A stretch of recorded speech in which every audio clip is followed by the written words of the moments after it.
Howdy, I'm David Eaton, creator of Rusty, and I am Team Iron Force.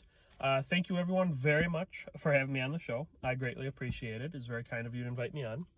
And I will jump right into the first question. So the first question is, tell us about Rusty's weapon. Rusty's weapon is a air hammer.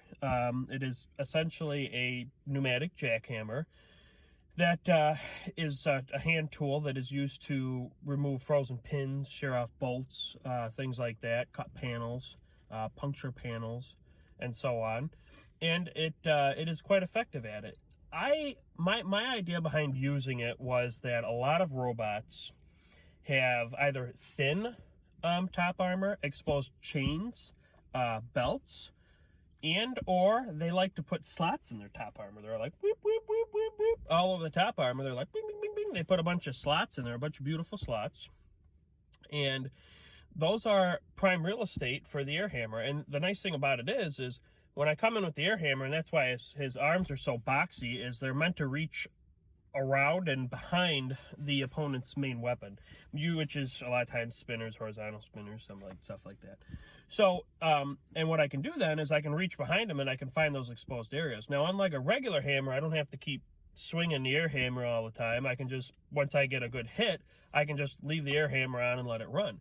And what's nice is it'll, on its own, it will typically, because both bots are usually moving, unless I have them cornered and I have them corralled in a corner, it'll chatter around and either puncture through a thin panel or it'll find a small hole or opening where I can get inside at the internals of the other bot. That was the real thing I was looking to accomplish with that weapon.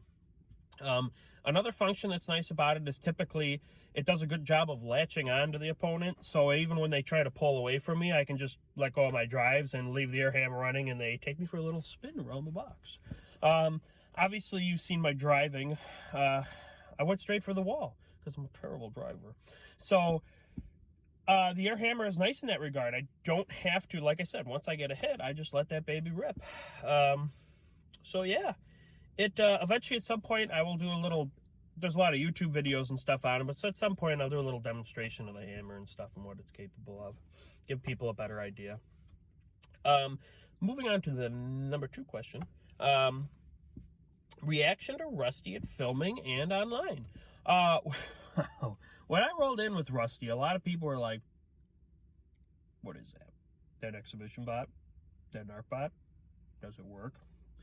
And there was a little bit of that. There was a little skepticism, and I assumed, I'm a newcomer, and it's Rusty, and I assumed there'd be a little bit of that, but overwhelmingly, I mean, people really were like, oh, he's cute, and then they just kind of, once I started going through the internals and stuff, and I showed them how serious I was about actually fighting with Rusty, the teams in the community really just, they came alive, and they came together, and they were super friendly. I mean, nobody was ever really mean.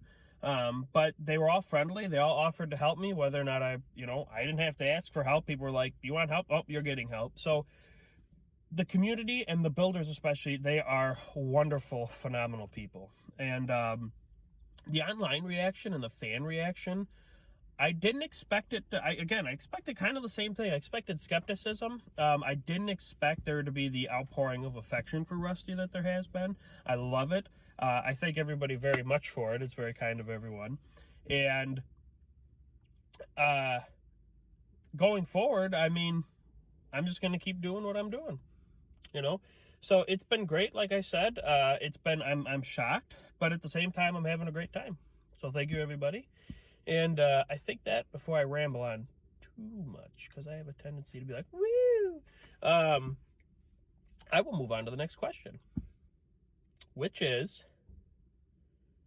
I think I actually skipped a question. So actually, real question number 2 was, what is inside of Rusty? So Rusty's internals, I talk a lot about building him from spares and scraps and stuff like that. Obviously, some things like brushless motors. I didn't hand wind them myself. Wouldn't be real time efficient, I suppose. Would be kind of neat though. But no, I did use a lot of stuff off the shelf. So in a lot of my interviews, I'll discuss that either I used a machine part or a pre-made part off the shelf as it was, or I morphed things into what I needed them to be if it wasn't something I was sourcing from my local real estate. So his internals are, he has a pair of brushless motors, a left and a right motor. It's 4,000 watts per side. He has obviously a pair of speed controllers in there driving the motors. He is LiPo batteries.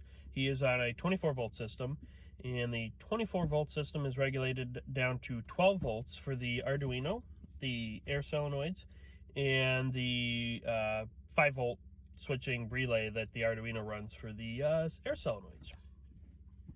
So from there, there's a 3-inch bore air cylinder, double acting pneumatic cylinder, which has the 4 half-inch air solenoids hard plumbed directly to it. Those are routed with actually DOT rated, like it's plastic brake line, essentially. It's airline tubing. And then there's a 5th half-inch air solenoid, which I will just plug in or disconnect if I decide not to use the air hammer, but that's where you see the hose comes out of his big chimney, and that runs up and around his arm and up to the air hammer. So the air is supplied via a carbon fiber, it's actually a retired fireman's tank that was recertified, that is a piggyback on the robot. It's under its big shiny cover on the back. That runs into a Victor style oxygen acetylene regulator. It's actually an oxygen regulator, but it's for oxygen acetylene torches. Again, was something I sourced from my local real estate. And that obviously regulates the high pressure tank down to, I should say, down to 250, depending. I do tweak with the system pressure a little bit here and there, depending on what I'm doing with them, but his pneumatic cylinder and the air solenoids are rated up to 250 psi, so those are the limiting factors of his operating pressure. A lot of stuff, though, like the cylinder was sourced off of, I spec'd out what I wanted for the cylinder, and then I would search around places like eBay. You gotta love eBay. I'd search around places like eBay to find used stuff or lightly used stuff or new old stock, and then make use of that.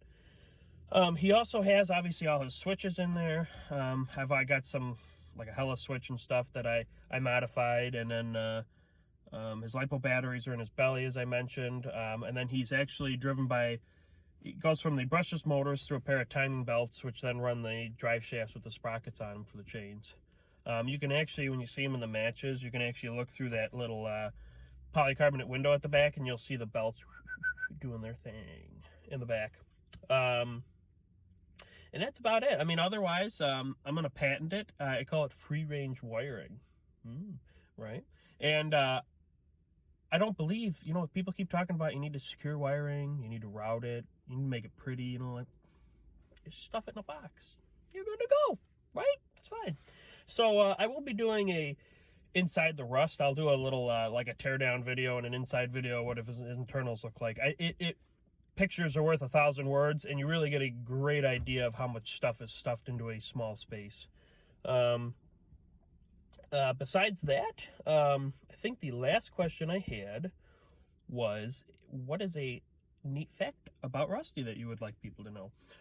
Well, I would like people to know that Rusty's eyes, other than being beautiful, and they have an aesthetic purpose to them, but everything on him is functional, and the eye's functional purpose is to notify me that when I engage the weapons, that the Arduino is functioning. The Arduino is receiving signals from the receiver, and that it is ready to send the death signals to the relay in the air solenoids. So it is a nice way when they do the robots activate, I can bink, and I'm like, bunk, the eyes came on, I'm like, he's ready to go. So that is my neat little factoid. Again, thank you very much for having me on the show. I appreciate it. Sorry it took me so long to get this video done. As you can see, I'm doing it in my car during lunch. Just got back from the Whopper layer. So, again, yeah, thank you. Mike, by the way, happy birthday. Enjoy. I do know that it is COVID time, and during COVID time, it is hard to party down, but you can do it. You can have a party all by yourself. I believe in you. But again, thank you, everybody, for having me on the show, and I look forward to seeing the after show. Thank you. Have a good one.